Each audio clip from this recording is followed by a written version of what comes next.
Meron. O si Junjun, nandito kami sa MATC, Metropolitan Trial Court, Branch 137, Quezon City. Ayun o.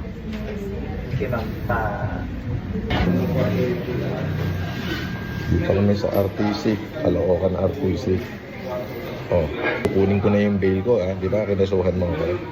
So, kukunin ko na yung bail ko. Thank you. At nakuha ko na nga po ang cheque ng RTC branch ng Regional Trial Court ng Caloocan. Ayan, makikita nyo po. Ito yung bail ko. Oh, ito na yung bail ko. Nakuha ko na. Oh, ayan oh. Sa Caloocan yan, oh. Ayan, basahin nyo, Caloocan RTC. Oh, di ba? Oh, ito, nakuha ko na yung bail ko.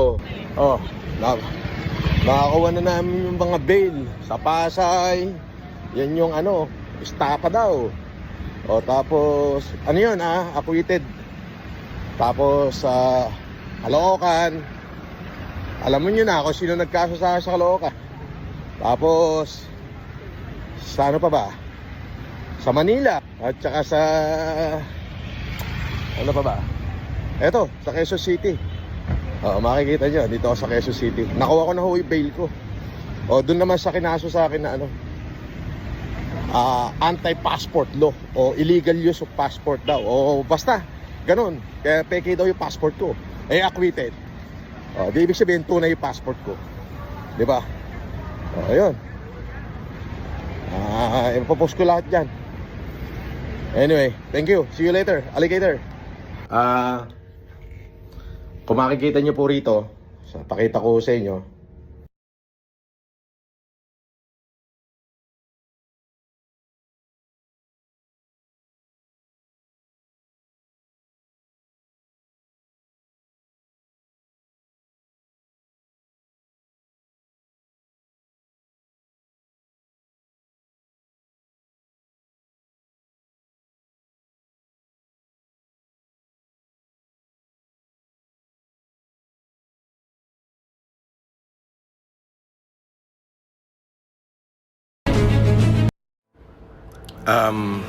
Ayan o, at kung makikita ninyo, ayan, Manila, Pasay,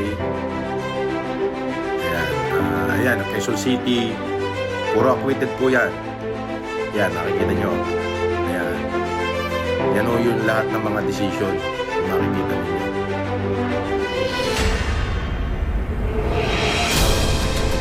Ayan o. Makikita nyo po lahat ng mga decision dyan na acquitted, permanent dismiss, acquitted. Kompleto po yan. Baguio City, Makati, ayan, Caloocan, Manila. Ayan po lahat ng order.